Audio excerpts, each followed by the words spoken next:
little by little. Again, my name is Esmeralda Cavazos, and I am the manager for TELPAS and TELPAS Alternate. In a little while, Rob is going to go. I believe Rob already covered the logistics of the meeting. However, I will go ahead and cover them again, just so we're all on the same page. Vanessa, if you don't mind going to the next slide. So we're, again, introduction. We'll have Jose Rios introduce himself. He is our Director of Test Administration. Oh, you mean now, sorry. Yes. Good afternoon, everyone.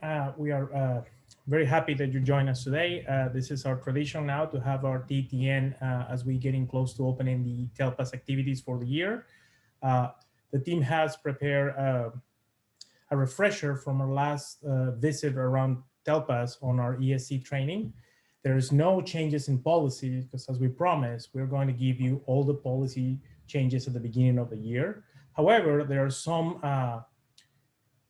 additional considerations that we came up with based on the feedback we received from you on how to tackle this administration around the current health crisis. So I want to thank you all for sharing your feedback with us, because most of what you're going to see today is inspired on your request for us to act. So again, I can stress how important it is that we keep this line of communication, because we want to be able to be responsive to all the questions and concerns you're getting from your districts. So that's all I have to say, and I'm here to support the team, but this is really their presentation. Thank you, Jose.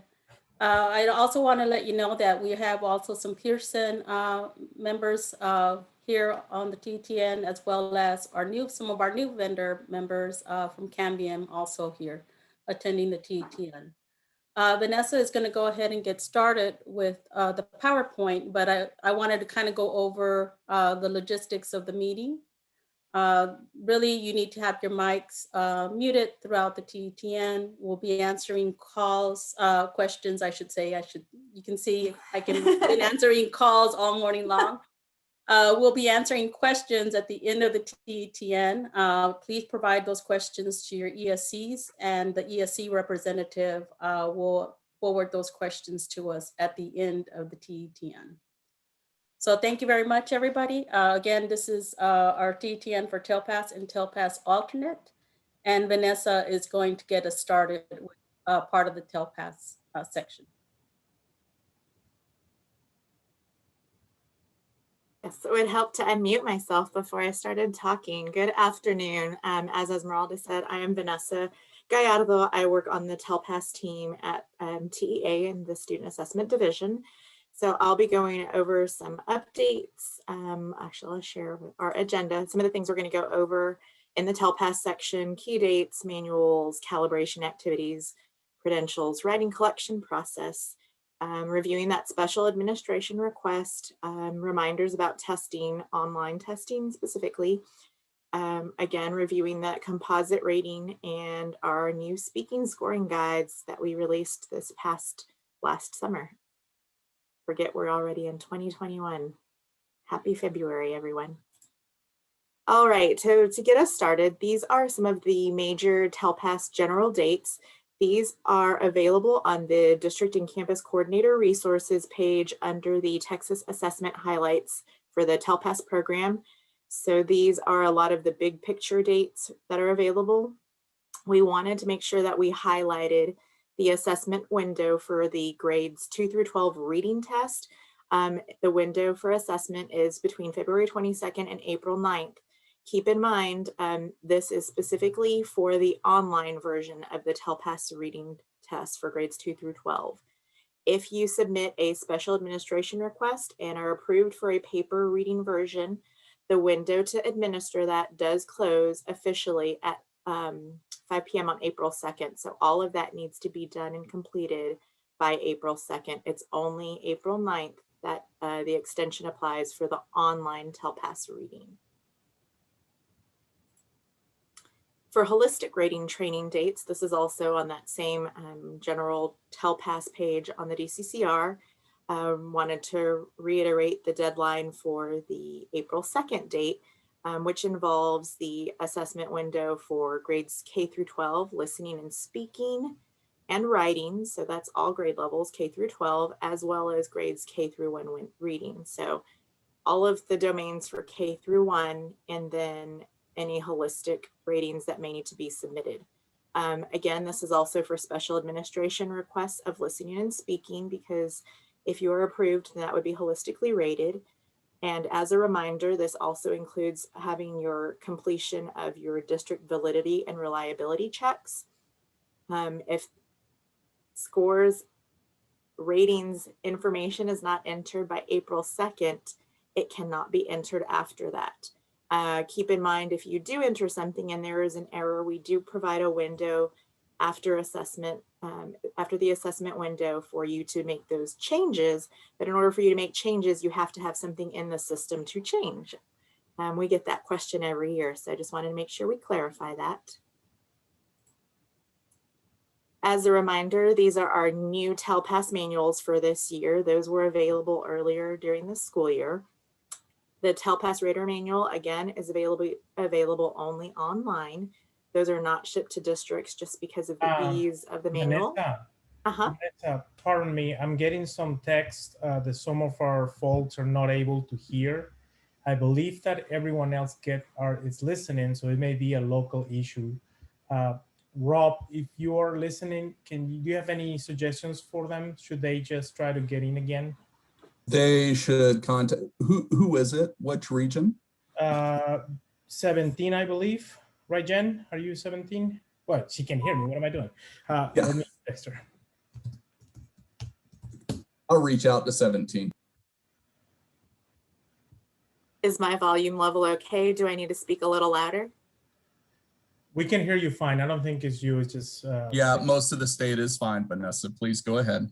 Just making sure I can bring out that teacher voice that I've suppressed for about 6-7 years. So still there.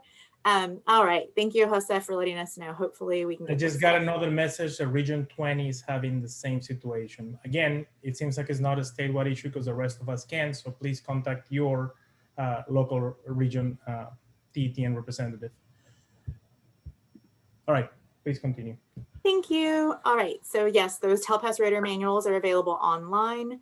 The TELPAS Test Administrator manuals are available online, as well as they were printed and shipped to districts in, I believe, January, because we're in February. And then both manuals are available on the TEA TELPAS Resources webpage, as well as in the District and Campus Coordinator Resources page. And that would be under the manual section on that. So I know we noticed that the TELPAS alternate wasn't there the other day, but that should be updated if it is not. It is coming soon, just as an FYI. So let's talk a little bit about our manuals and just some updates that pertain to this particular school year and the spring administration of TELPAS.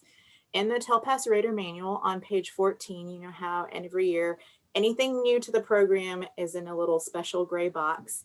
And so you will find the information underneath bullet 1 in that text box that talks about, you know, for the 2020-21 school year, the rating process can be completed remotely. And, you know, just as a reminder, if you're completing the rating process remotely, districts should follow, you know, the consistent TELPAS administration procedures to make sure that there is validity and reliability to the assessment program. Districts are responsible. I thought I heard somebody interested. Did you need to say something? Apologies, I picked the wrong time. I should have let you complete this. So let's revisit this slide in a minute. We're also, Rob, we're also getting many messages about not being able to see the slide deck. I can see it on my end, so I presume that most people can see it.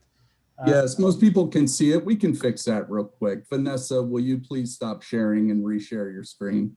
Yes, sir.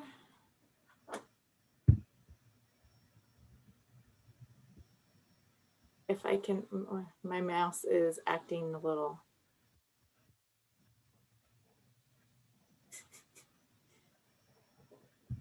The orientation of my monitors kind of threw me off. There we go.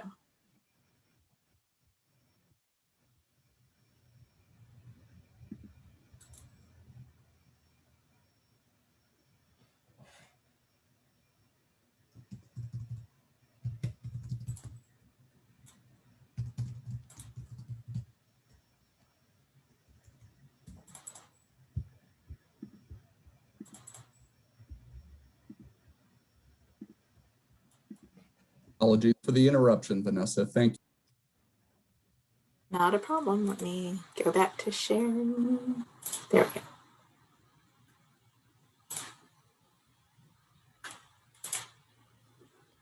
All right, everybody see the TELPAS manuals, rater manual, thumbs up. I can see some of y'all on my other screen. Thank you.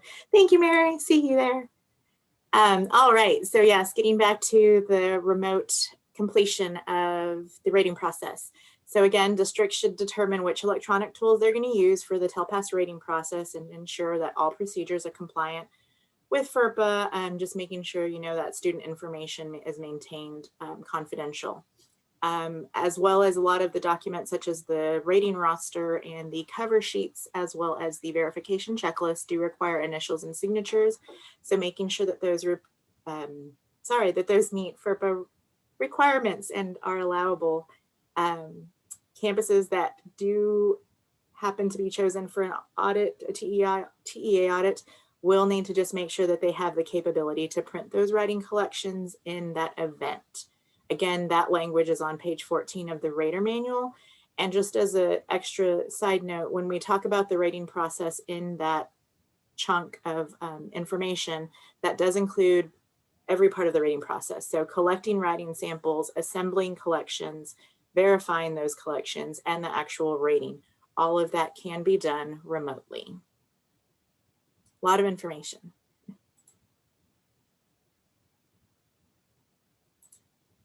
It froze for a second there, sorry.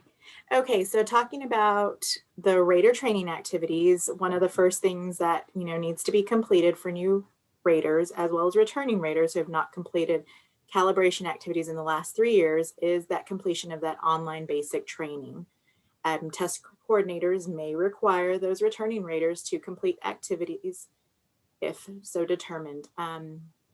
The training course and practice activities, they must be completed independently. Again, nothing new, just reminders. And as another reminder, it is a violation of the state assessment procedures to record, discuss, share any answers to that rating practice when you do your online basic training. And so, yes, those can be completed at home. Again, campuses can require different requirements. All right, continued. So that first one, as we mentioned, the online basic training may be completed in a remote setting. And again, it should be completed independently. And it is required for new raters and raters who have not completed calibration within the last 3 years. Again, it's divided up into modules so that it can be completed in more than one sitting if necessary. And the system will save the participants' activity.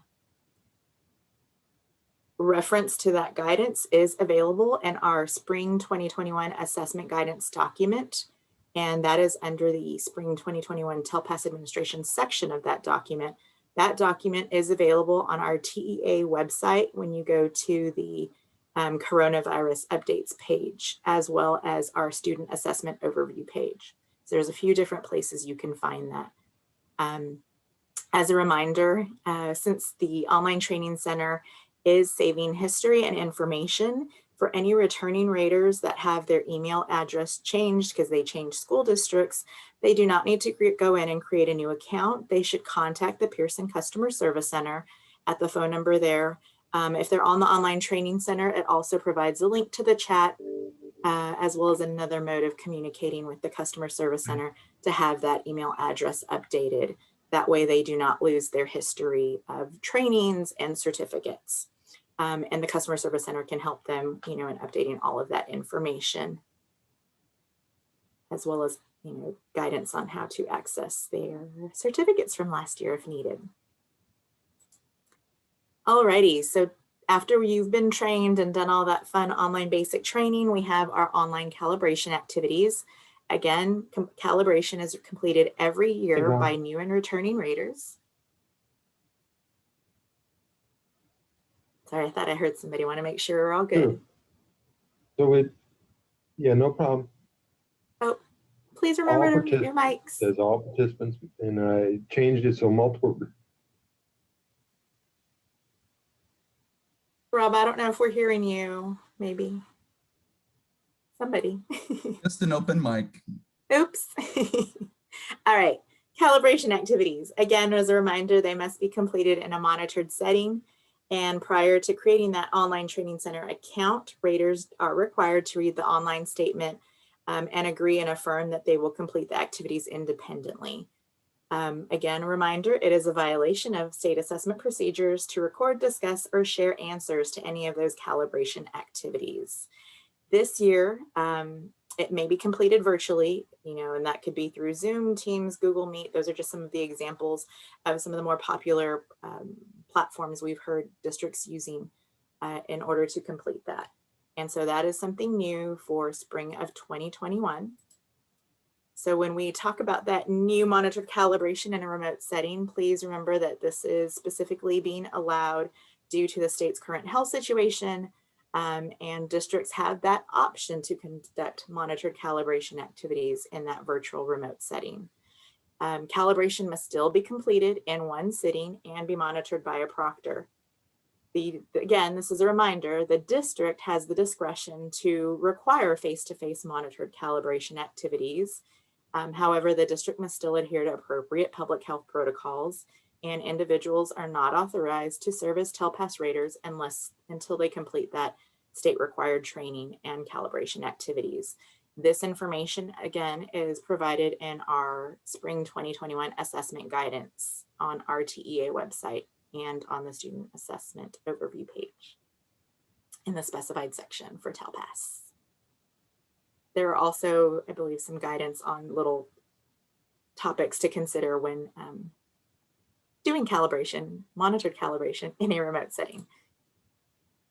Fun mouthful of information. All right, continuing with that, calibration proctors must be able to view all participants in the session on one screen as they complete their calibration activity. That just allows for security of the session itself. Participants should remain in the proctor's view at all times. The calibration proctor may not have a session with breakout groups and should not need to scroll to see all of the participants at one time. In addition, the chat or message feature should be disabled since raters are required to calibrate independently.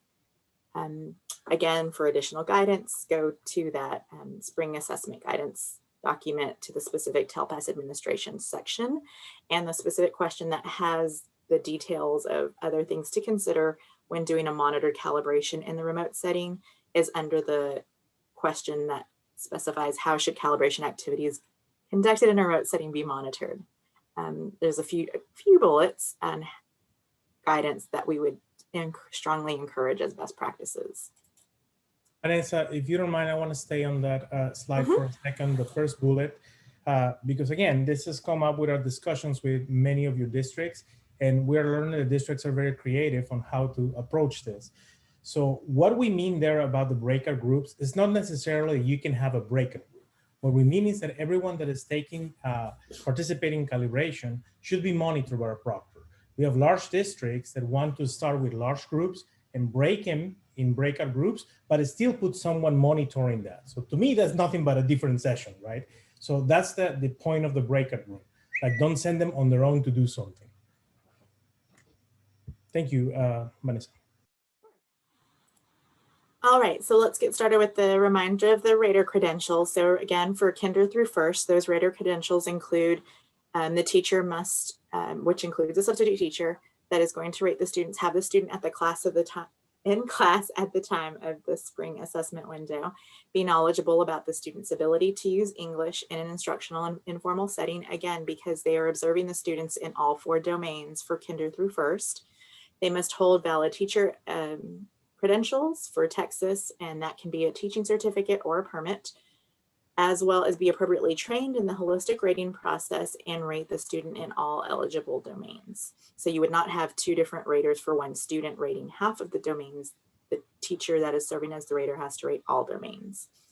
And again, raters can include bilingual teachers, ESL teachers, general ed teachers, gifted and talented teachers, and teachers of enrichment subjects.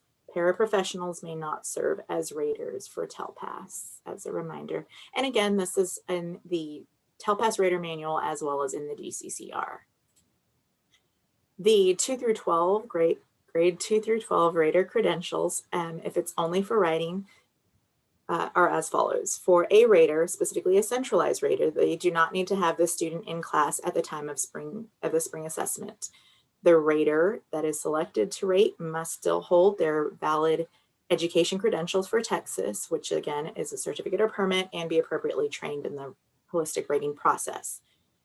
A teacher of record is still required to assemble the English learner's writing collection because they are most familiar with the student and the ability of the student to communicate in English and writing. Districts that do designate centralized raters, whether they designate them district-wide, campus-wide, or by grade levels, still need to develop their own process to gather and verify the writing collections. And then again, paraprofessionals cannot serve as raters. And then that reminder, districts do have the discretion to implement additional requirements for grades 2 through 12 raters of writing collections, whether they're centralized raters or the rater that is a teacher of record. All right, so collecting those TELPAS writing collections when we are talking about the centralized rater scenario. Again, districts have the option to designate one or more centralized raters. And we want to remind you that the implementation of those centralized raters is not a requirement. It is simply an option available to districts that was created last year. That is also including making sure that our centralized raters have to meet the TELPAS rater requirements, which were in the previous slide, with regards to both training and calibration. The only exception would be that this does not apply to raters of students that have been approved for that special administration of the TELPAS listening and speaking. And we'll get into that when we get to the credentials for 2 through 12 listening, speaking, and writing, which is coming up in a few slides. Okay, so TELPAS writing collections again for those centralized raters. Just that reminder that teachers of the English learners in those grades 2 through 12 are required to assemble the EL's writing collection. The teachers assembling those collections are required to receive administration procedures training for TELPAS in order to ensure that those collections are assembled appropriately, and to remember that those teachers should be familiar with the student's ability to communicate in writing in English and choose the writing assignments most reflective of the student's ability to communicate in writing in English. We've had a few of these questions with regards to middle school and high school as to how many teachers assemble the collection. Please remember that only one teacher of record needs to be the official teacher assembling the collection itself and putting it together with the cover sheet, the verification checklist, and initialing and signing that verification checklist that the collection meets all of the criteria. Districts using those centralized raters, again, need to develop their own process to gather the writing collections. We just provide guidance on small parts of the whole process itself. All right, so here are the rater credentials when we talk about listening and speaking and writing in those rare circumstances when an EL is approved for a special administration of the listening and speaking. So again, in the situation, this teacher must rate the student in all eligible domains. They would rate them in listening, speaking, and writing. You could not use a centralized rater in this situation. The teacher, again, selected to be the rater, would have to have the student in class at the time of the window, be knowledgeable about the student's ability to use English in an instructional setting, hold their valid Texas credentials, be appropriately trained in the rating process, and rate the student in all eligible domains. Again, the teachers that can serve as raters in this situation would be bilingual teachers, ESL teachers, Gen Ed teachers, GT, and teachers of enrichment. Again, paraprofessionals may not serve as raters. I know those are a lot of reminders from previous years. Alrighty, so we do get a lot of questions as well about how do we collect writing samples in a remote learning environment. So as a reminder, this has been applicable before, but never so much prevalent in TELPAS as this year, but writing samples may be typed and collected in electronic or printed form, provided that spell check and grammar check are disabled for students not eligible for this designated support. Remember, please make sure that when you collect your writing assignments that students include their name and date so that it's easy to authenticate that it came from them. And then as another reminder, when collections are being assembled, the teacher is the one selecting the writing samples reflective of the student's current level of proficiency. If the teacher that is assembling the collection believes that the student received too much assistance on a piece of writing, including those editing tools, then the writing assignment should not be included in the collection. Vanessa, I'd just like to add on there, we have received a lot of calls about collecting writing samples from a remote learning, about disabling editing tools, grammar check, a spell check. And we understand that, the expectation is that the student would not use those editing tools. However, there's no guarantee that they won't. And that's why when it comes to assembling the writing collection, whoever that teacher is who's going to assemble that writing collection, for this, especially for this year, it's going to be the most critical part when it comes to evaluating a student's writing collection. That teacher who's assembling the writing collection, gathering those writing samples, remember that they can collaborate with those students' teachers because those are the teachers that are familiar with that student's current level of English proficiency, and they can have a discussion of which writing samples they feel are reflective of that student's writing proficiency. Is it a perfect way of doing things? Possibly, no. But really, that's why I say that the most critical part this year is really collaborating as you're conducting that rating process to ensure that those writing samples that are being used for the writing collection do reflect that student's current level of proficiency. And so we are taking those kind of calls in, and that's really the guidance that we've been providing. And really, that's really the only option that we have at this time. Like I said, it's not perfect. However, that is, the guidance that we have is based on the unique situation that we're in, right? It's so really, when it comes to assembling the writing collection, that is going to be the most critical part. So thank you, Vanessa. Thank you. And just to add to that, I know we've also received phone calls, help desk tickets, emails regarding, can we use, Google Classroom? Can we use different programs? And we don't have experts with regards to all of the different software available. So, it is, again, at the district's discretion to figure out which tools are most appropriate. And then, working with the teachers that are assembling those collections officially.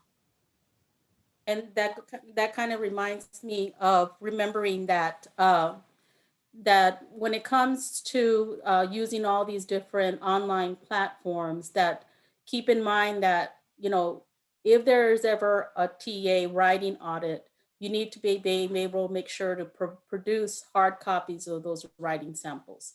So whatever platform that you're using, you need to make sure that, if you're saving them electronically or you're saving hard copies, that those hard copies that are provided, if in case you are ever selected for a TA random audit, need to be clear enough, because there's going to be somebody else that's going to be looking at them, reading them, and rating them.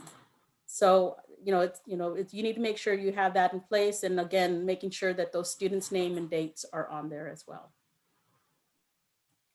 Thank you, Esmeralda. All righty. Vanessa, I want to follow up on what Esmeralda just said, because it's very important.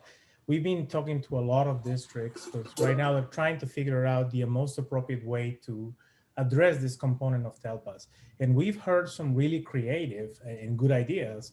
I don't want to put anyone on the spot, but I want to encourage you to talk to your colleagues, because we know, for example, Irving ISD, from the beginning of the year, the testing person coordinated with the content folks, and they're making sure that now that most of their students are working remotely and submitting things electronically, they are generating activities for everyone that can also fulfill the purpose of TELPAS, instead of having later to scramble to figure it out how to complete this. So please, I encourage you to talk with each other, as you guys have plenty of forums to share ideas. That to me sounds like a fantastic thing that honestly should be happening every year, not necessarily on a COVID year. We should be planning on assessments for everyone that can also serve the purpose for TELPAS, so we don't create any additional burden on anyone. Thank you. Thank you. And that reminded me too, Jose. See, we're just working off of each other. When we talk about remote learning environment, there are a lot of students receiving virtual instruction in different modes. And so we have received questions about students receiving asynchronous instruction. And again, writing samples must come from authentic classroom instruction. So if they're receiving asynchronous instruction, then that's where their writing samples should come from. And then again, emphasis on the teacher assembling the collection, you know, is the samples, the assignments that students are submitting, you know, to their teachers, are those reflective of where the student is at in their English and in writing. So I wanted to point that out as well.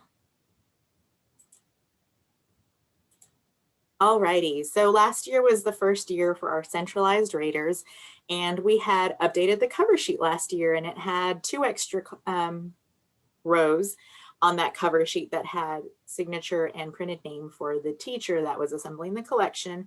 And after listening to feedback from all of you and our campuses and working with some of our colleagues in the field, we did kind of come up with at least a small edit to that cover sheet to kind of eliminate a few extra, you know, names and signatures and information on that cover sheet. So the name of the teacher section was removed. So there's 2 less rows on that cover sheet, and it only now includes the name of the name and signature of the TELPAS rater and then the additional rater if needed. So wanted to go over that with y'all, and that is in the new rater manual as well. The verification checklist did not change. We do have samples here of a completed writing collection cover sheet and writing collection verification checklist for a rater who is the teacher of record. So if I am the teacher of student Y, then those would be the lines, rows I would need to complete. If an additional rater is added later on after, you know, to ensure validity and reliability, they would sign on the last 2 lines of the top text box on the cover sheet. And then you can see on the verification checklist, since I am the teacher of record, I would sign in the column for teacher because technically I am the teacher assembling the collection because I'm most familiar with how the student can communicate in writing in English. It's like those are mutually exclusive phrases in TELPAS land now. So that's just kind of reviewing that to say, yes, it meets all of the criteria. Now, if it was a centralized rater and I was a centralized rater and say Lois was my teacher of record, then Lois would initial the column that says teacher and then sign at the bottom and print her name as the teacher of record assembling the collection itself. So just wanted to review that and go over that with you all. Otherwise, nothing else has changed on those 2 documents. All right, I'm going to pass it over to Miss Esmeralda. Thank you for listening. Yeah, thank you, Vanessa. So I'm going to be talking about the special administration of TELPAS. So in rare circumstances, if a student is unable to test online, it could be because there's not accommodations that can be applied that the student can use. Technology is precluded, or perhaps they have an art exempt in one of the domains of TELPAS. Then that decision to recommend a special administration of TELPAS must be determined by the appropriate team of people at the campus level. For reading, if a student is approved for a special administration for TELPAS reading, that would be a paper test. And remember that there are large print paper tests if students need that.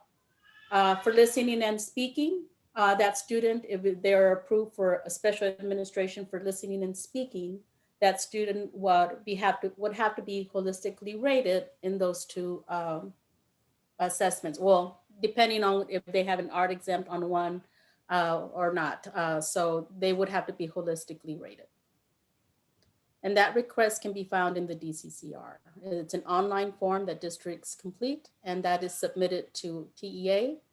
And I'm actually the one reviewing those special administrations for TELPAS. So I'll be the ones receiving those requests. Next slide.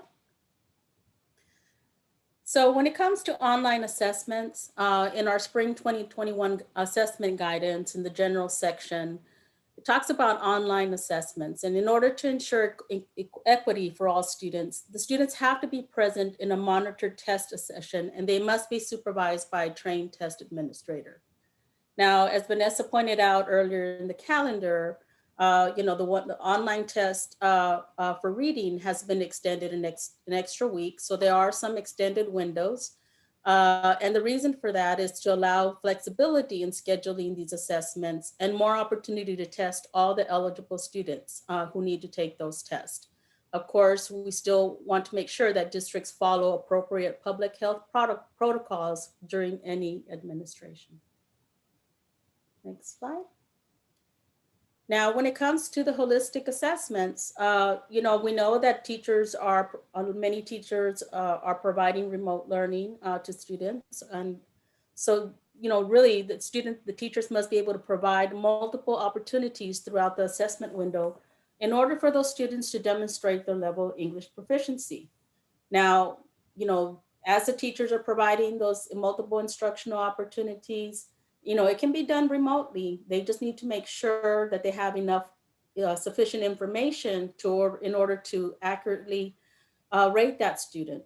If the districts need to determine what electronic tools are going to use, whether it's video conferencing software. There's a lot of different online platforms that districts are using for remote learning, and that can be used.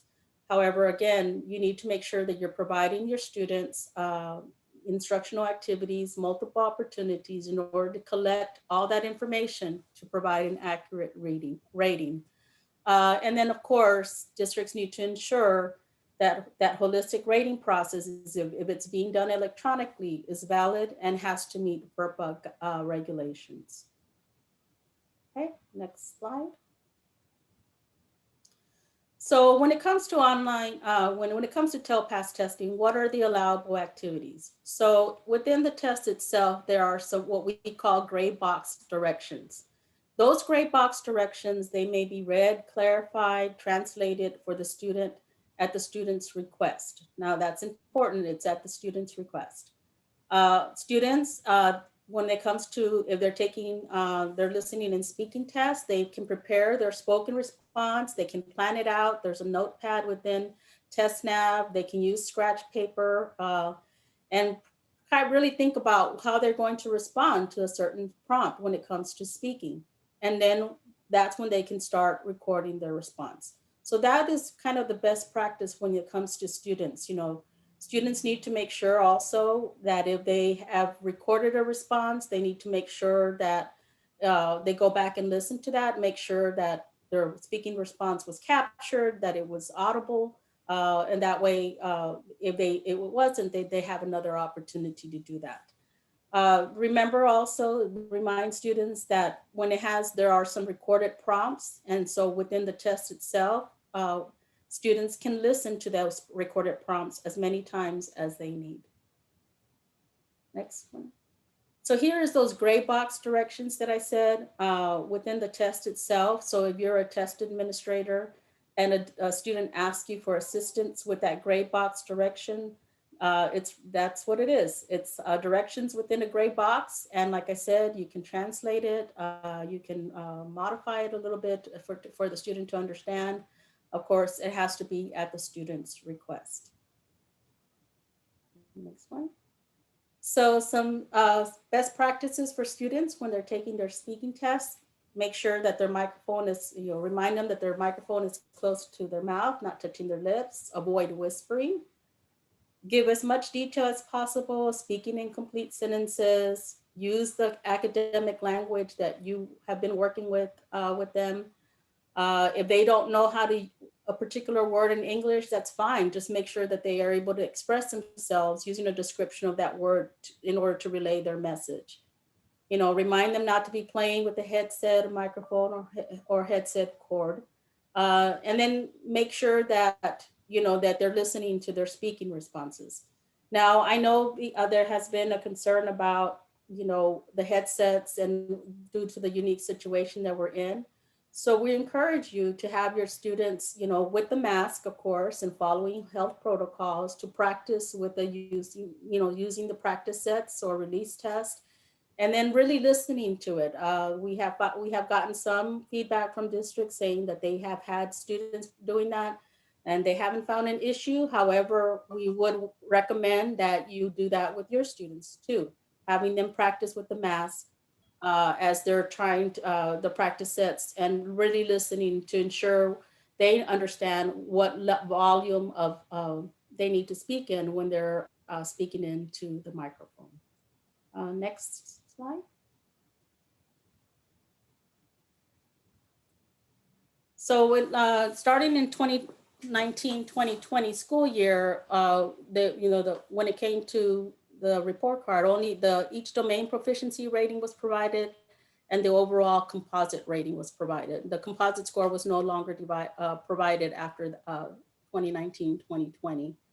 Now remember that the composite results indicate a student's overall level of English language proficiency, and they're determined from the student's listening, speaking, reading, and writing proficiency ratings. And each language domain rating is equally weighted at 25%. In the interpretive guide, you will find that there's specific information about composite scores, ratings, criteria, and some examples.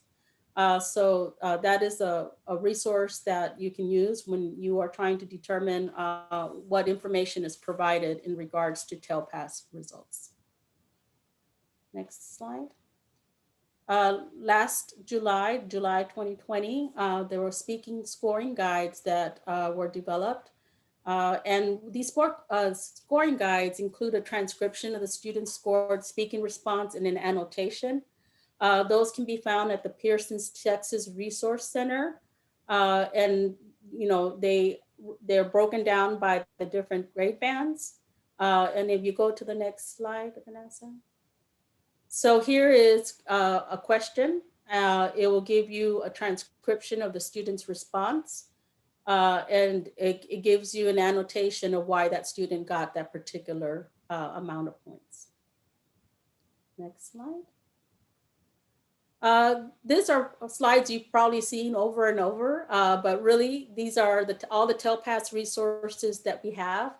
The educator guide, as many of you know, was updated. I believe it was last year or the year before last, Lois, right? And it included videos as well as audio files as well. TELPAS training PowerPoints, we update those every year. So if you have somebody that is new to TELPAS and you'd like to refer them to some of those TELPAS training PowerPoints, those are available. We have our blueprints, our speaking rubrics. We have the 2-point and the 4-point. We have our release test. We have our scoring guides, the ones that I just talked about. We have our tutorials. Our practice sets, and those are the ones I was saying. You might want to have your students go in and practice with those sets if they're not familiar with testing online, and also practicing with the mask as well. And then we still have our microphone and headset check, and then we have parent resources that are available on our TELPAS resources webpage as well. So here are a couple of frequent questions and answers that we've gotten, and some of these are not new to you. So can a rater also serve as a verifier? And no, raters are not permitted to serve as verifiers. Keep in mind that raters and verifiers have specific responsibilities that contribute to assessing a student in the writing domain. This policy provides an additional level of validity and reliability when assessing a student's writing collection. So if you have somebody who is coming, who is a rater, and you're going to have them verify students' writing collection, well, we need to make sure we have that separated. That way, we're ensuring that, yes, that writing collection meets the criteria, and that rater has their own responsibility when it comes to rating that student's writing collection. So what if we do not collect at least 5 writing samples to complete the writing collection? We get this question a lot as well. And really it goes back to, like Jose said, embedding those instructional activities that require writing. We don't want anybody to feel like, we don't want anyone to think that there is a TELPAS writing day or you have to do a different assignment. It's really embedding those writing activities within your lessons. And if you plan it out, if you have the instructional activities that have that, then you will be able to collect those 5 writing samples. Remember that the window is a long window, and so you can start collecting those 5 writing samples. I'd also like to add on to this question that we get the question about the editing tools, like I said earlier. You know, it probably would be a good idea if you collect more than the needed 5 writing samples. That way you can select from those writing samples the 5 that you need. Now, we do not understand that we are in a unique situation. So if towards the end of the window, assessment window, you don't have the 5 writing samples, give us a call and we can provide further guidance when it comes to that situation. Next slide. Do all teachers collecting writing samples have to sign the verification checklist? And like Vanessa have already pointed out in the slide, one of the slides, no, only one teacher will officially assemble the writing collection and sign the verification list. Again, a reminder, this year, when they're assembling the writing collection, that's going to be the most critical part for this year. So they, you know, when they go in, and they're collecting those writing samples, that teacher does one thing, they will assemble the writing collection, and then they will go in and make sure that they're meeting the needs of that writing collection. If writing collections are done electronically, do we have to print them out? Now, as a reminder, writing collections need to be kept in a permanent record file, student's record file for 2 years from the time of rating. Now, if those collections are, I know that a lot of districts are moving to keeping records electronically. And so if they are completed electronically in some type of online program, software, et cetera, and that's going to serve as the student's electronic student record file, then the collection does not need to be printed. However, as I mentioned earlier, if there is ever a time where a district is randomly selected for a TEA audit, then those will need to be printed. So you need to make sure whatever online program or software you're using, you have the ability to print it whenever it is needed. Next slide. What do I do if a student who is receiving remote instruction does not participate in the spring 2021 administration? We have the guidance on there that has, sorry, I just saw a message come up. Sorry, I got distracted. So if there is a student who is receiving remote instruction and they don't go to the campus on the designated testing site to take, whether it's STAR Alternate 2 or TELPAS, and I know that we're covering TELPAS today, then the district should indicate O for other in the score code and 0 under column D in the agency use field. Now, students, should be given several opportunities to test. Remember that, if a student is a potential candidate for reclassification and they do not test, then they will not have the record they need to meet the complete record to meet the criteria, reclassification criteria, in order to be reclassified as English proficient. So you need to keep that in mind as well when you are providing these opportunities for students to come in and test. However, if you've provided that opportunity and that student still does not come in, that is when the district should indicate O for other and 0 in the column D in the agency use field. There's additional guidance in that spring 2021 guidance document. So I encourage you to go back and look at that because there is additional information when it comes to testing students. Esmeralda, can I add real quick to that? Sure. I realize some of y'all attended the webinars that Pearson had last week for the assessment management system, and they addressed that the user guide does not currently have information about that agency use field, but it is being updated. So please, when you go into submit any of those codes, that you reference the assessment management users guide, which will be updated soon.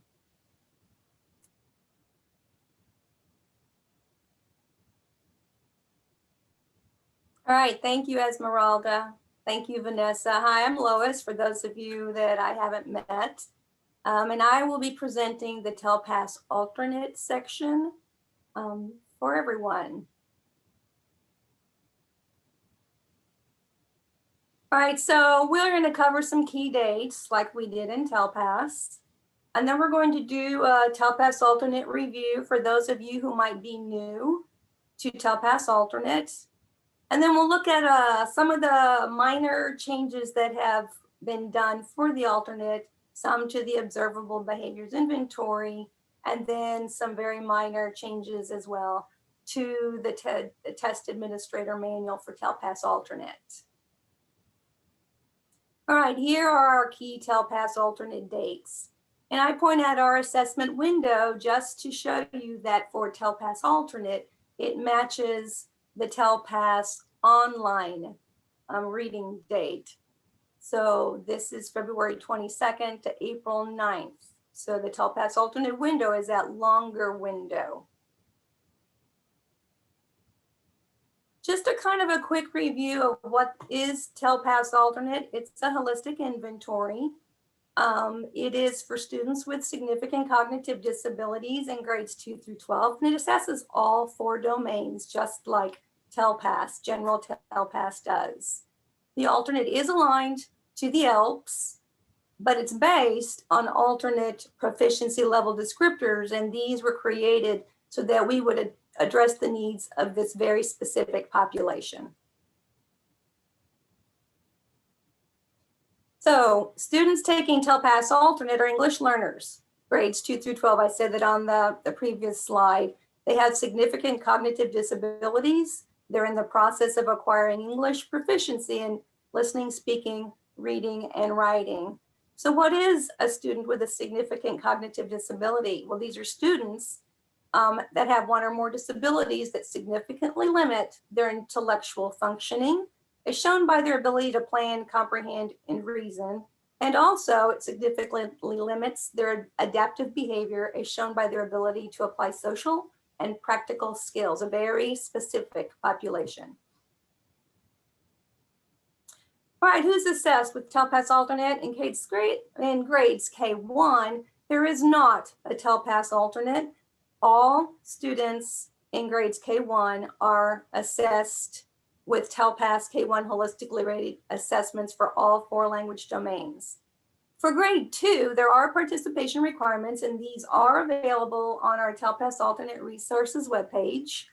And it is the ARD committee in conjunction with the LPAC that are required to review the participation requirements and then determine and document the student eligibility to take the TELPAS alternate. Grades 3 through 12, there are participation requirements too, the same participation requirements for grade 2 on the TELPAS alternate resources webpage. But for grades 3 through 12, the ARD committees in conjunction with the LPAC, they determine and document student eligibility for TELPAS alternate. But because of these grades 3 through 12, which are star grades, if the student is LEP EL and is eligible to take the star alternate 2, then that student will also take the TELPAS alternate. These are our TELPAS alternate participation requirements. They really haven't changed. We've had one very small change to the participation requirements. They guide the ARD committee in conjunction with the LPAC as they determine student eligibility. The documentation of eligibility, that 3rd bullet, is somewhat important. The documentation of eligibility is really different for the students in grade 2 compared to the students in grade 3. Remember, I told you, for students in grade 3 through 12, if that student is taking star alternates 2, then they automatically meet the eligibility. So for students in grade 2, the LPAC has to go through, look at all of the questions, answer all of the questions before they can determine eligibility. For students in grade 3 through 12, the LPAC will answer question number 1, which is the student identified in PEIMS as LEP EL?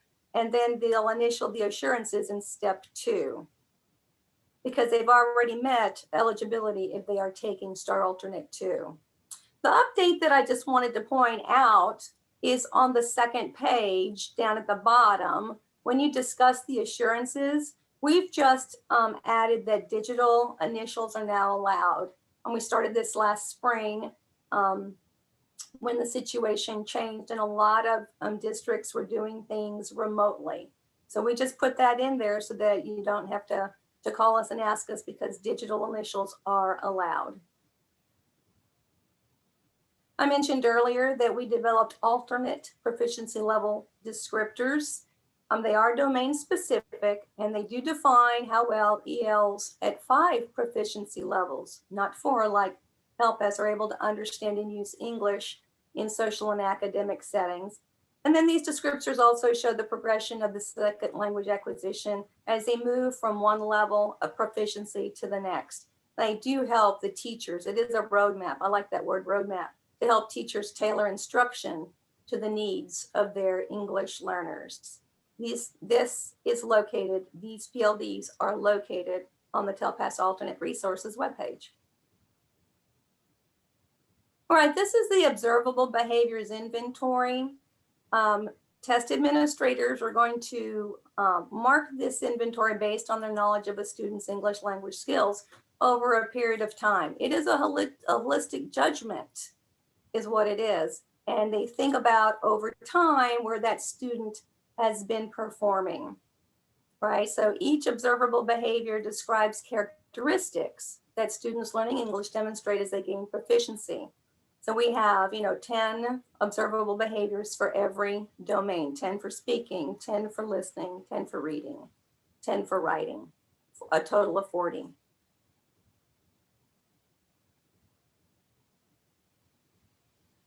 What we have new this year that we didn't have last year is an electronic version of the observable behaviors. What I showed you before was a paper version, and that's what we've had. We decided to do this. We had a suggestion from the field, and we thought it was a really good idea. And so we were sent somewhat of a mock-up, and we tweaked it.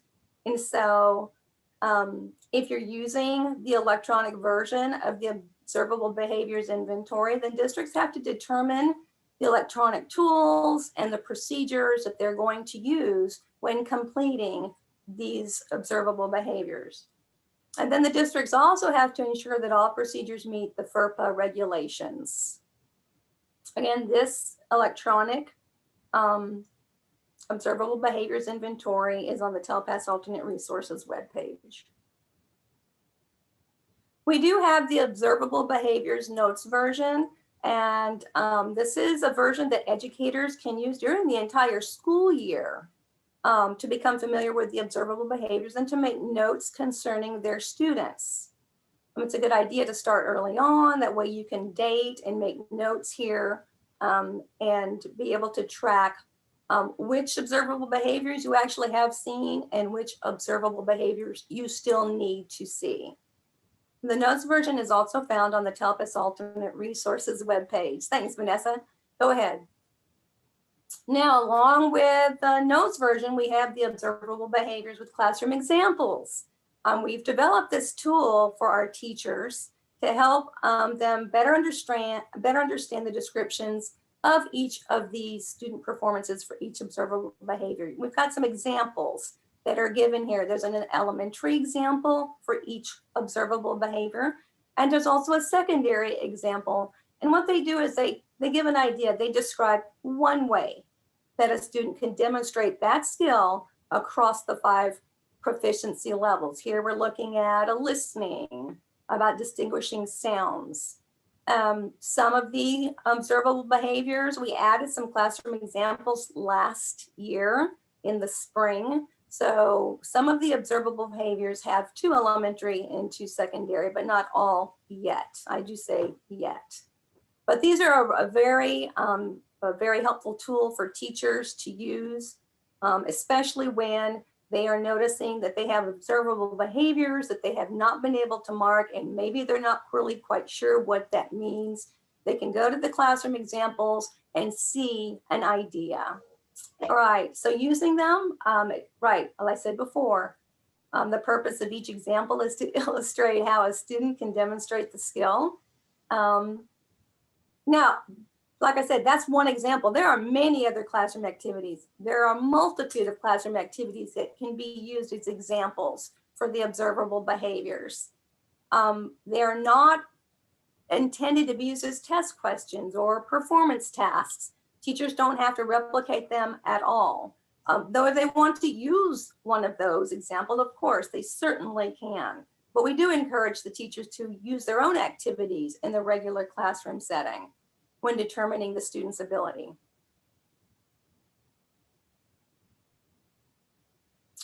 What we did this year, which is new, is that we added a cover sheet to the observable behaviors inventory, so that we had a place where the teacher could put the student's name and their name and sign. So this is the official observable behaviors inventory cover sheet. It's what's on the official observable behaviors, because we have the observable behaviors, we have the observable behaviors notes version, and we have the observable behaviors classroom examples. And we've gotten some questions in the past about which ones do I mark during the assessment. So this is the official. We put the official cover sheet on there to help our test administrators understand that these are the ones that you will mark during the assessment, whether it's the electronic version, and there's only one electronic version, it is what I consider the official, or whether it's the paper version. So in the electronic version, of course, it'll have to have a teacher's digital signature.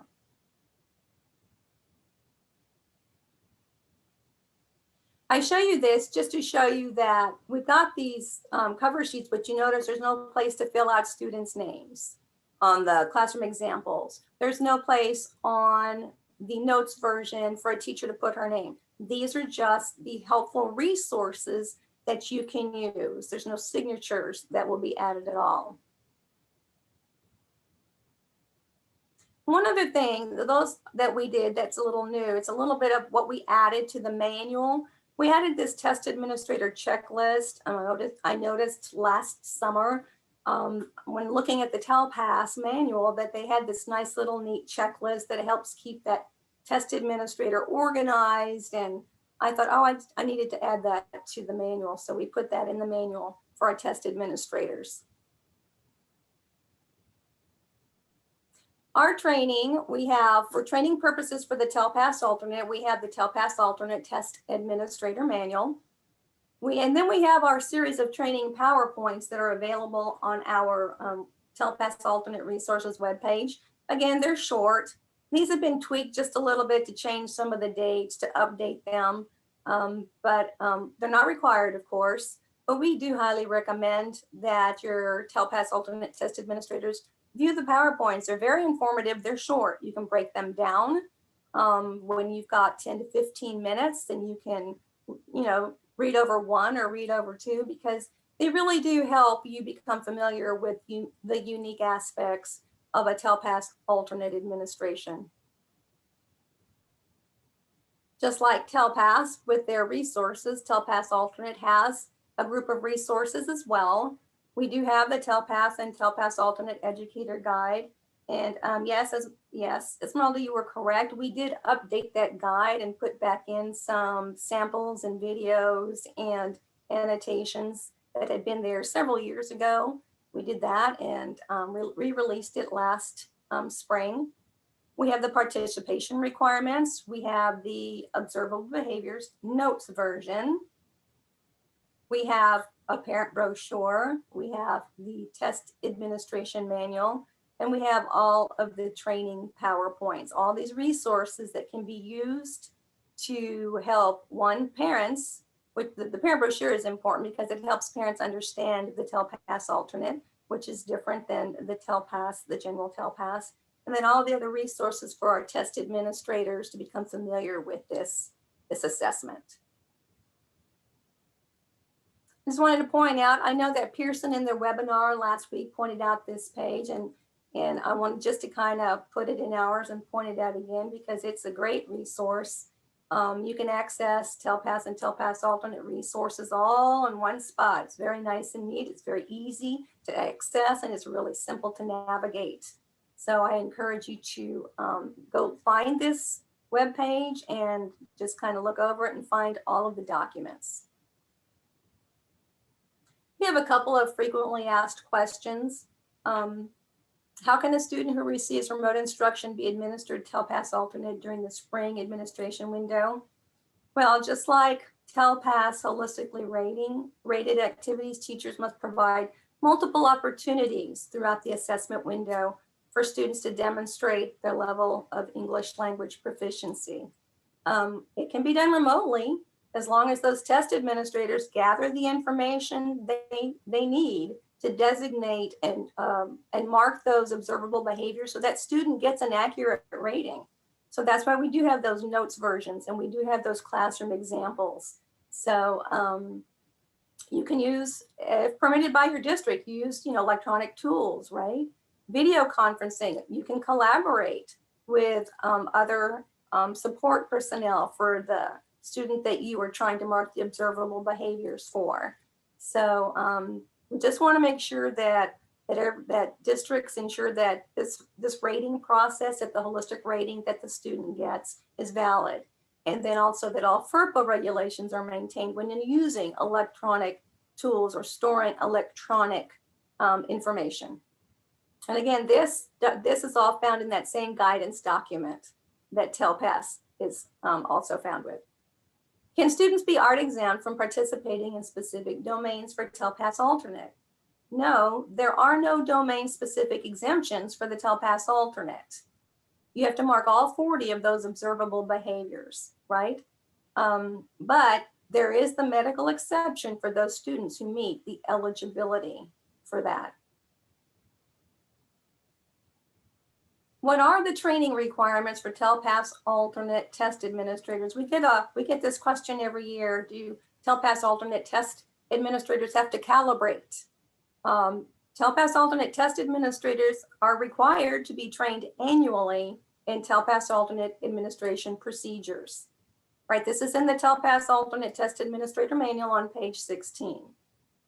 The optional training presentations are there as a resource. And again, as I said before, we strongly recommend that the test administrator view those because it will help them become familiar with all the unique aspects. Do they have to calibrate? No, TELPAS alternate test administrators do not calibrate, but yes, they have required training. What do we do with the observable behaviors inventory after transcribing all the information into the online system? Well, when you are all done and the assessment is complete, observations have been transcribed, then districts have to keep each student's holistic inventory with observations in the student's permanent record file for 2 years. For electronic holistic inventories, then the student and student permanent record files, then again, districts have to ensure compliance with FERPA regulations. Here's our contact information. So for any inquiries regarding English learner policies for all assessments, including assessing ELs and receiving special education services, or for general questions about TELPAS and TELPAS alternate assessments, contact us, Student Assessment Division. There's our phone number and there is our help desk link. Now, if you have questions related to the bilingual and the ESL program support or program itself, you have reclassification, if you have entrance, or exit type questions, then you would contact the Division of English Learner Support, and there is their number and their email address for assistance. So right now we're going to switch over. Vanessa's going to unshare her screen. We all get to wave and say hi, everybody. And I'll start roll call and I'm just going to go down by region. And we don't actually need for you to let us know how many are attending or how many streaming. Rob is actually collecting that information for us. And so when I call your ESC, I'll just ask if you have any questions. So we will just get ourselves going. So Region 1, do you have any questions for us this afternoon? Yes, sir. Lois, I just want to point out that some of us have been putting questions on the chat. We are planning to respond right now during roll call. So please, if you put a question in the chat, just ask it again when it's your turn. Exactly. Thank you, Jose, because I haven't even had a chance to look at the chat, so that'd be great. So as you said, if you have something in the chat, just when I reach out to your ESC, let us know what it was. All right, Region 1. Hi, good afternoon, everybody. Karina Chapa here. Hi, Karina. Hi, how many questions can I ask? How many do you have? 4. Well, let's get started. All right, question 1. So you know how students can take listening, speaking, and reading on the same day. So some of my districts want to know, can they have a computer handling different sessions, or do they have to schedule first listening and speaking, and when everybody's done, then schedule reading? And this is in a computer lab setting. Or should they have two computers, one monitoring listening and speaking and the other one monitoring reading? Or would you prefer just AM listening and speaking and PM reading? What is the recommendation? Here's what I'll say. Policy-wide, yeah, I mean, we want this to be as flexible as possible, but for the recommendation about what is the best way to manage that, let us visit with our Pearson partners, and the ESC's representatives and ourselves have a monthly standing meeting. So let me give you that answer during that channel, and then we can disseminate. So the answer is policy-wide. Can I? Yes, you can. But I don't think we're the best people to tell you what is the best way to monitor, but we will find that answer. Okay, thank you, Jose. Question 2. Since they're collecting samples electronically, we're assuming they can keep them electronically, and in case of an audit, they print them, right? Is it the same for the observable behaviors for TELPAS Alt? Can they Yes. keep them electronically and just print them if needed for an audit? Yes. Very good. You see, that was fast. Question 3. What is the deadline to code remote students if they won't be participating? Would that be April 9th until the last day? That way they ensure they gave students the opportunity to participate? Repeat your question. I want to make sure I get the nuance there, because the answer is going to depend on exactly what you're asking. Very good. So you know that even the data verification window ends until April 9. Do they have to wait until then to code students that won't be participating because they're at home, or can they code them before because they already know they're not gonna go home? Is it April 2nd or April 9th? I guess that's the question. Right. So it should be by the last day of the window, depending on the test as is listed on our calendar of events. But you shouldn't have to wait. Like if you already have an answer, why are we going to make you wait, especially if you have a large number of students? Now, it's in your benefit to wait because, you know, they may change their mind. They realize it's not as difficult. They want to send them home to participate. But do you absolutely have to? No.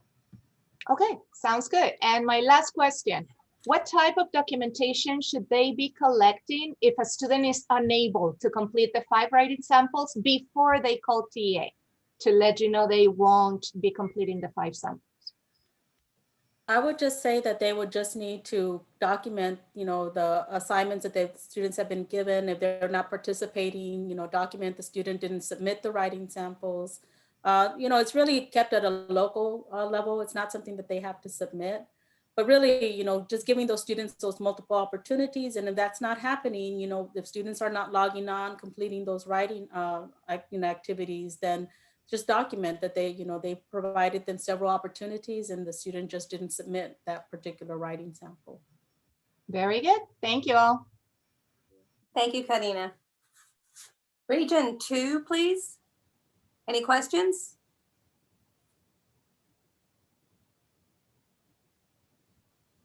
Region 2, are you there? Yes, ma'am. I don't have no questions at this time. No questions. Thank you. Region 3. Hi, Lois. We do not have any questions at this time. All right. Thank you, Lisa. Region 4. Hi, we have questions. Okay. We have like 7, so just let me know if I can't ask all of them, but we'll start with the first one. If districts have students who cannot complete the online testing, should they still complete the writing component? Still give the writing rating, even though they know for whatever reason they couldn't do the online portion? Oh, sorry. Yeah, I mean, they should try to complete the writing portion. I mean, any kind of data is good data, right? And so if they are able to complete that writing domain, then they should try to do that. They should try to get that information. That way, at least that student has one set of data when it comes to at least one domain in TELPAS. Okay, thank you.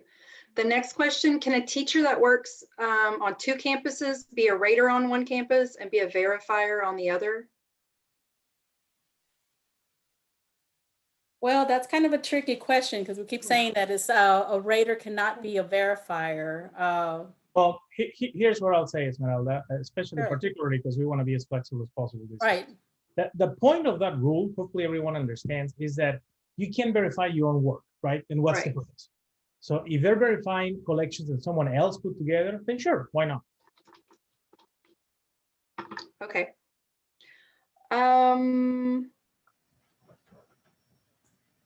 How can, are they able to pull, if they're a testing coordinator, are they able to pull the calibration history in Pearson? Is there like a report for them, or will they have to get those calibration completion certifications in past years from the rater? No, the coordinators aren't able to pull that data. So really it's the raters that need to provide their certificates to their coordinators. Okay, that's what I thought, but I wanted to make sure I didn't miss something. For hybrid instruction, can districts require pre-K to stay home? If they submit that, I think it's the K-8 waiver. That's an excellent question. The waiver, I mean, by the title is K-8. So I'll presume the answer is no, because otherwise we'll say pre-K, but let us check with the waivers people.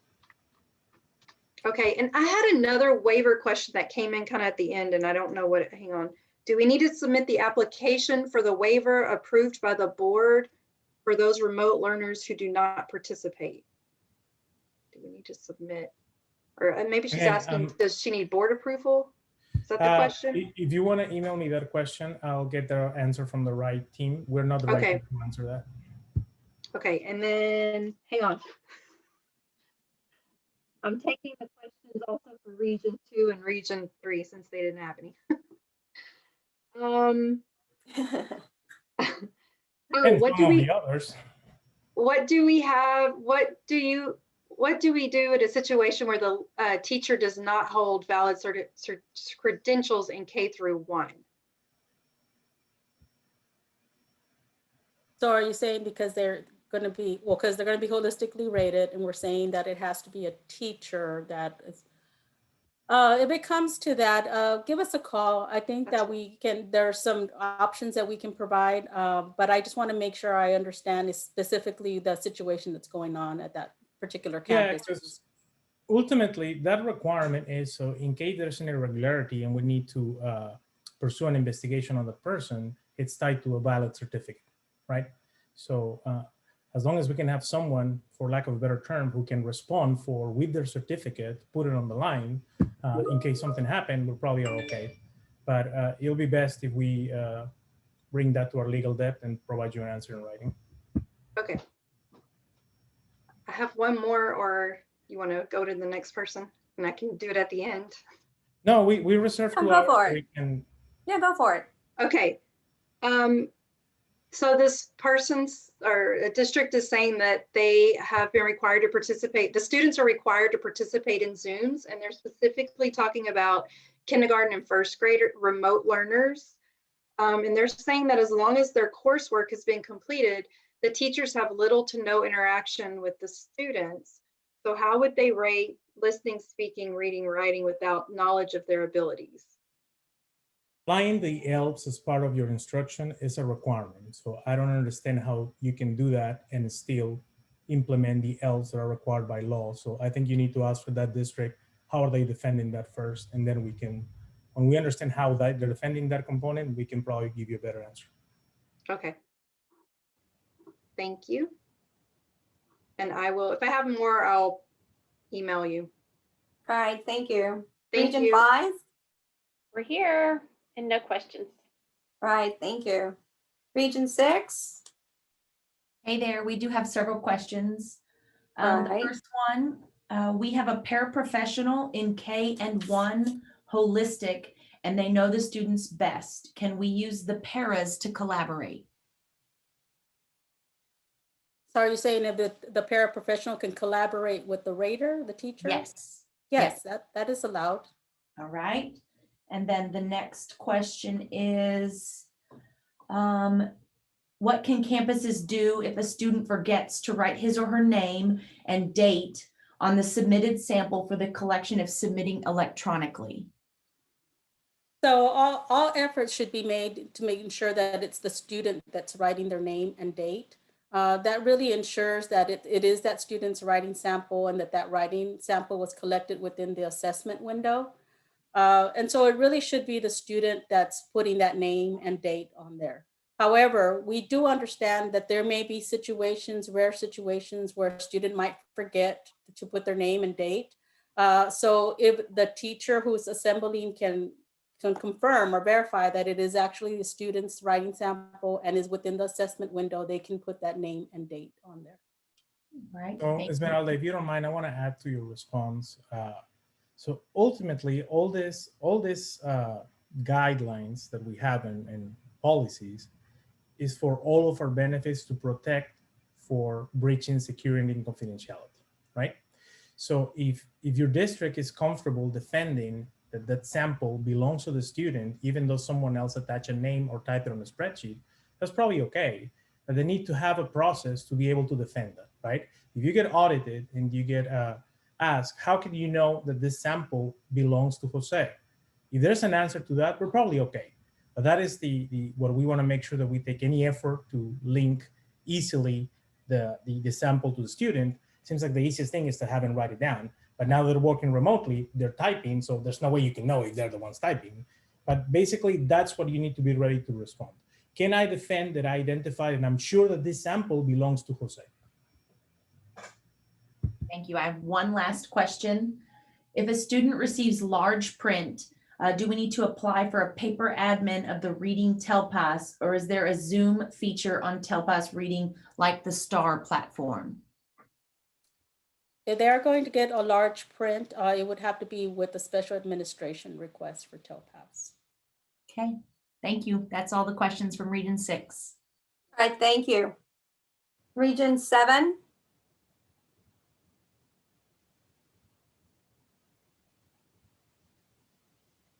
If you're speaking, Region 7, you're muted. I'll come back. I'll circle back around to you, Region 7. Region 8.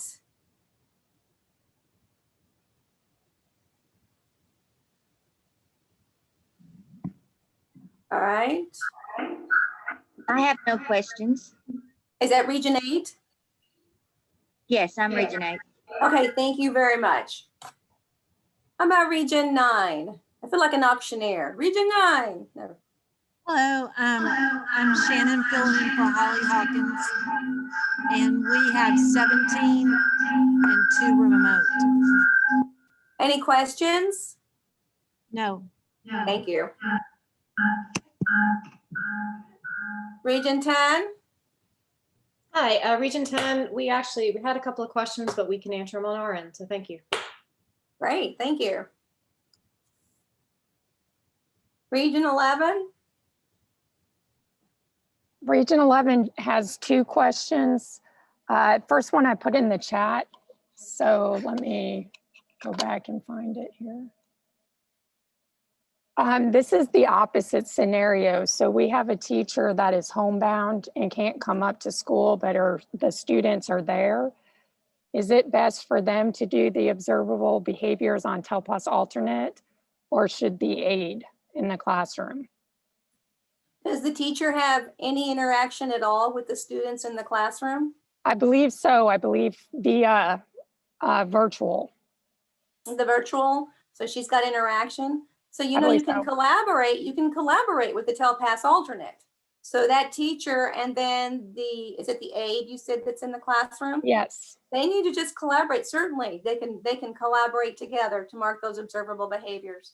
Okay, great. That answers the question, that one. And then this second question is, I know that we've talked about plenty of opportunities to get the students up to test. So a DTC was wondering, is there a set time is there a set amount that we have to offer it before we can score an O code.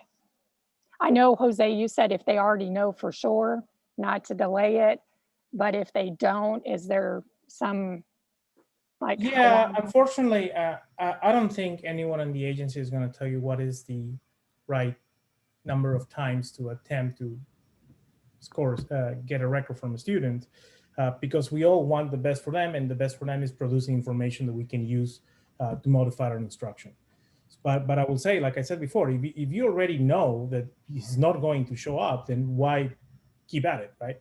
But I don't think we will be doing a disservice if we give you a number of times, because that's going to depend a lot on how well you know that family and if they're going to even respond if you ask them if they're going to show up. I do. If you, oh, do you have another question on this? Hold on.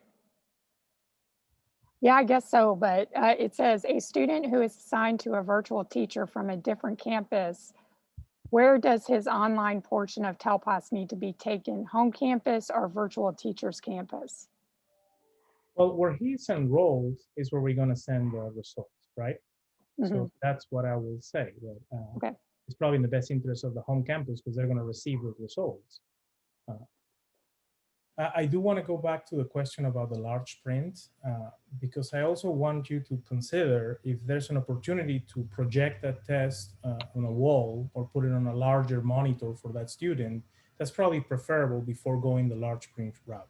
Now I get it, it's probably not going to be feasible in all cases, but I will attempt then to take the test on TestNav by projecting the test or using the larger monitor you can find before requesting a large print paper test.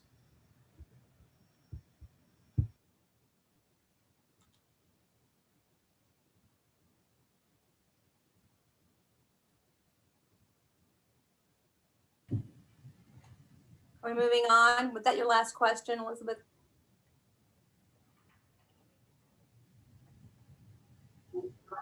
I keep Lois, getting this is, oh, sorry. When Region 11's done, Region 7 had a couple. They had a mic issue.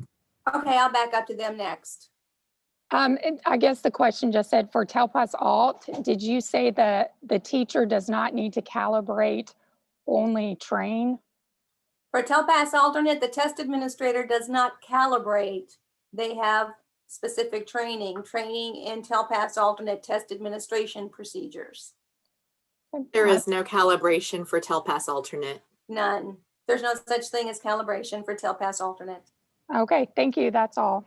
All right, I'm going to back up to Region 7. Hi, Lois. Can you hear me now? Yes, yay. Hey. Oh, we are good. We don't have any questions right now. Thank you. All right, thank you for checking in with us. Lois, this is Region 8. Yes. And we did have a question. Will this presentation be posted somewhere? Yes, it will be posted. Are you talking about the recorded posting or the PowerPoint posting? The PowerPoint. The PowerPoint will be posted on our TELPAS and TELPAS alternate resources web pages. Okay, thank you. But it'll be just a little bit though, because we have to take it and then if we make any additions or changes to it, and then we have to make it accessible. So it will be hopefully by next week, by the end of next week at the latest. Thank you. Region 12? Yes, sir. We'll put it on the DCCR also under training with other TTNs. Okay, great. Right. Okay, then it's also going to be in the DCCR. Region 12? This is Region 12 here, and we don't have any questions. Thank you. Region 13? Good morning, Region 13 here. Couple of questions concerning training and the calibration and remote calibration. What if the person going through calibration needs to take a break, a restroom break? Are there any rules, regulations around that? I would say there's not any specific guidance on that. I mean, of course, we want to make sure that that teacher takes care of her needs. I think that it would be up to the district to determine how they want to handle a situation like that. Jose, I don't know if you have any specific guidance on it. Well, I will probably start by saying that we estimate calibration to take no more than an hour or around an hour. So it's probably better to remind them to have their breaks before they begin. If that happens, that they need to take a break, we don't have a specific guidance because this is the first year we're doing this and we don't want to put any unnecessary requirement on you. Sure. But I will say that ultimately we all sign an oath to participate from the assessment. So there has to be a component of personal professional responsibility here.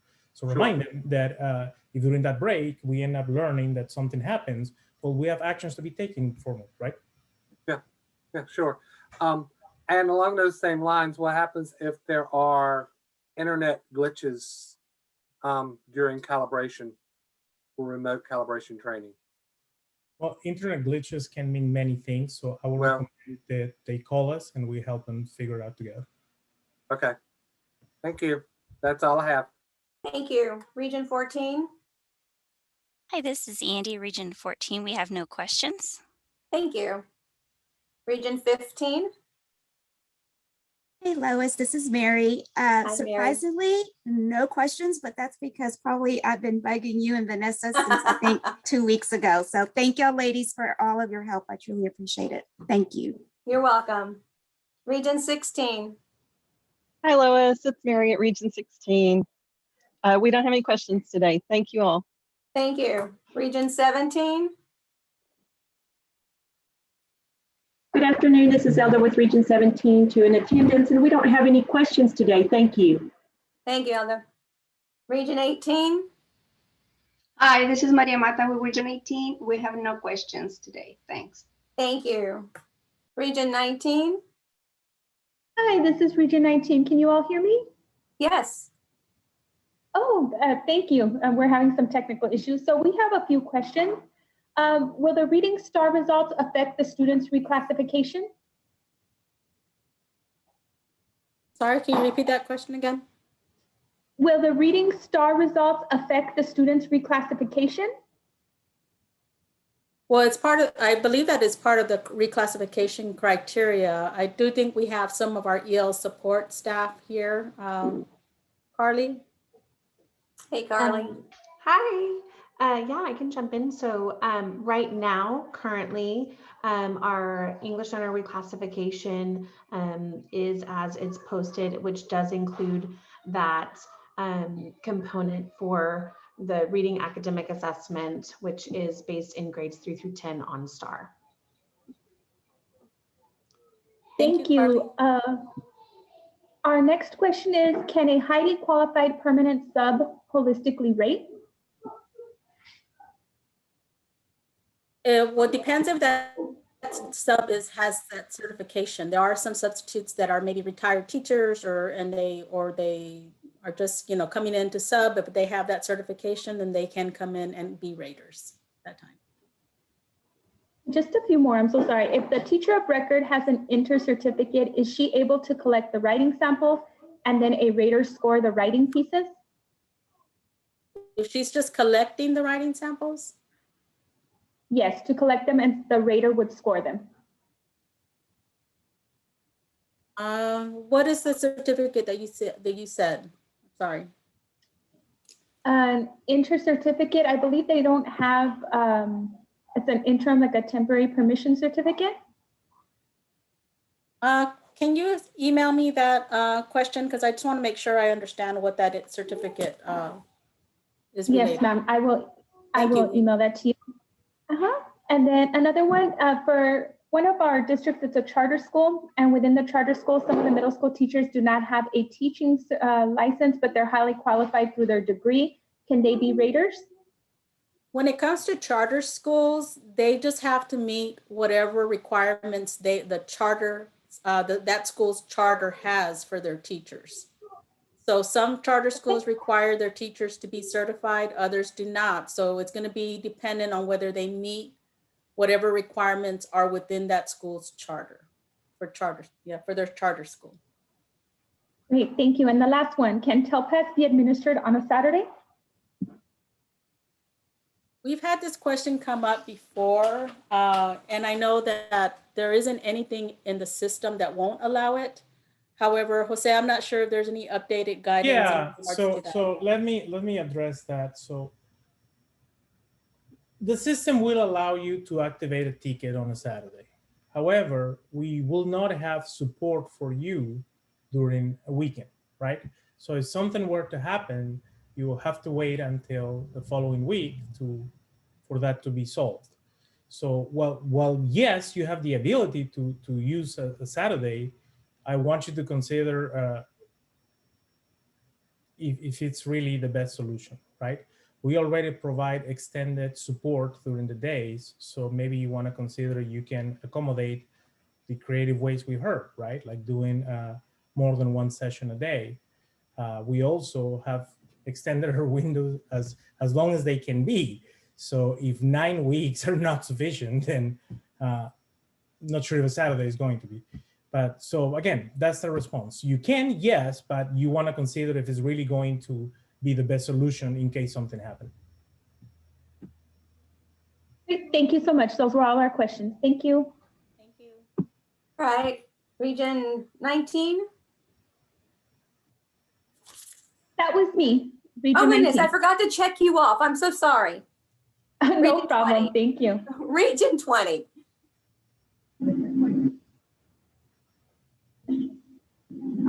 What if a teacher is concerned about signing that that students are not using spell check dictionary because they're concerned that there would be a certificate compromised?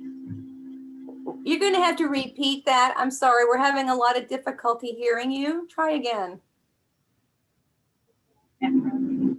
So what if someone is concerned about signing and saying that there was no additional support at home with the writing sample because they're concerned that their certificate would be revoked?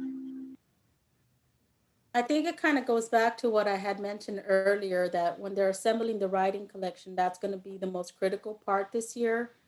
And so really, I mean, they're going to try to collect writing samples that are most reflective of the student's English proficiency. Keep in mind that if they did TELPAS last year and they have a baseline of writing, then they know pretty much where that student, if that student progressed, you know, from last year to this year, they have at least a range of where they feel that student falls. And so they just make the, you know, the decision based on, you know, what they feel that writing, if that writing sample is reflective. Again, you know, taking into consideration that they might want to collect more than the 5 writing samples. That way they at least have more than the 5 in order to select the most valid, the ones they feel are most reflective of that student's proficiency. Esmeralda, but if you don't mind, let me interject here because I want to clarify something, right? So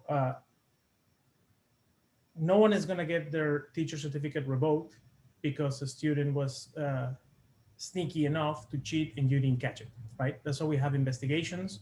That's why we have our security processes. So please, let's not panic the field any more than they need to. What we ask is it's our responsibility to ensure that we are making a rating based on a collection that reflects the student's proficiency, right?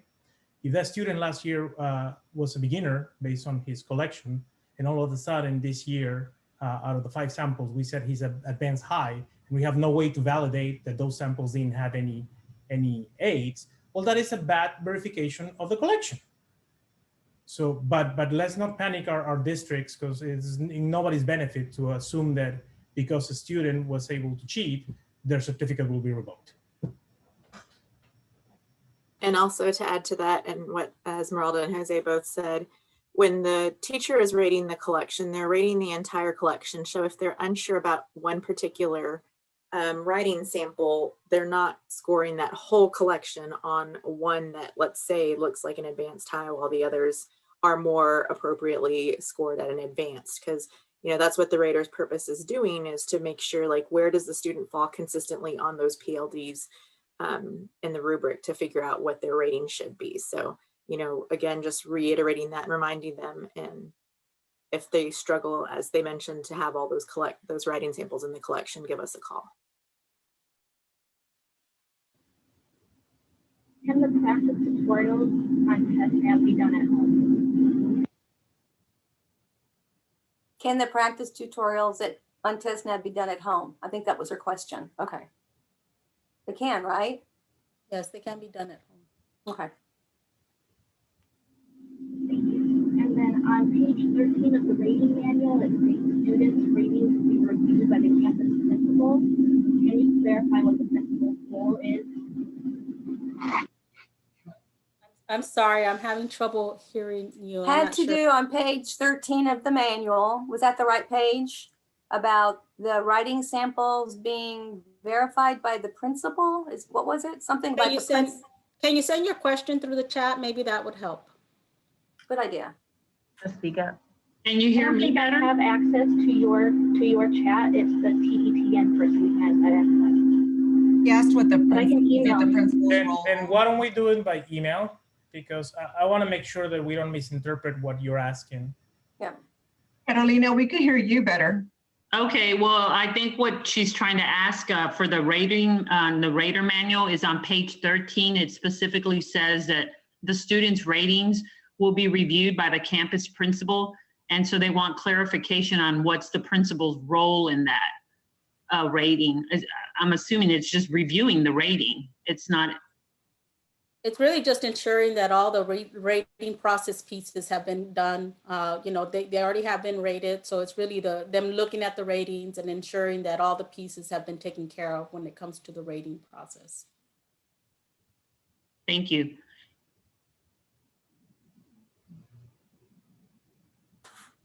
All right, so were there any more from Region 20? We had a couple that she has in there, but Lindsay's saying she's going to just email them to you. Okay, all right, thank you. Thank you, Carolina. Mm-hmm. Well, I believe that's it, unless someone has something that showed up and they have got a question that they didn't get to ask originally. While we wait, Lois, if you don't mind, as they see if they can get more questions, I want to do a shameless plug. We just posted the Spanish version of the parent resource with accommodations for our program. I want to thank Mary. I want to thank Maria. I want to thank Karina. And I believe there's someone else that I'm missing that helped us translate that together. This is another truly developed as a collaboration product. But please share with your parents as their kids have to show up to their meetings, their LPAC meetings, their ARC committees. They can have better information of the available accommodations depending on the test in the program. But that was it. Well done. And I also want to just kind of back up. I will have that. Well, I will have the PowerPoint, today's presentation, ready to post and get it to our web team on Friday, and hopefully we can have it posted on Friday by the end of the day.